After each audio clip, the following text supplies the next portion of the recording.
السلام علیکم۔ گجرانوالہ سے مخاطب رپورٹ۔ گجرانوالہ وکلاء کے وفد کا سینٹرل جیل گجرانوالہ کا دورہ۔ ڈپٹی سپرنٹینڈنٹ جیل مظہر پنجوتھا نے وکلاء وفد کا استقبال کیا اور جیل کا تفصیلی دورہ کرایا۔ وکلاء وفد نے جیل میں قیدیوں کے لیے کھانا کے معیار اور انتظام کا جائزہ لیا اور سراہا۔ ڈپٹی سپرنٹینڈنٹ جیل اور دیگر سٹاف کی جانب سے قیدیوں کے لیے بہترین انتظامات اور صفائی ستھرائی اور تعلیم و تربیت کے لیے خصوصی توجہ کی کوشش پر تعریف کی۔ وکلاء نے بتایا، جیل میں اچھی سہولیات فراہم کرنے پر خوشگوار حیرت ہوئی۔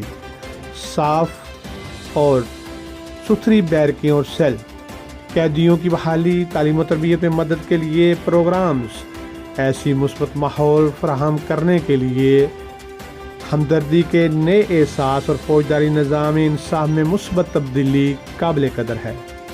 ڈپٹی سپرنٹینڈنٹ جیل مظہر پنجوتھا نے بتایا، اسیران اور قیدی بھی انسان ہیں۔ قانون کے مجرم اپنی سزا بھگت رہے ہیں، مگر انسانیت کے ناطے انسانی سلوک اور دیگر دیکھ بھال ان کا حق ہے۔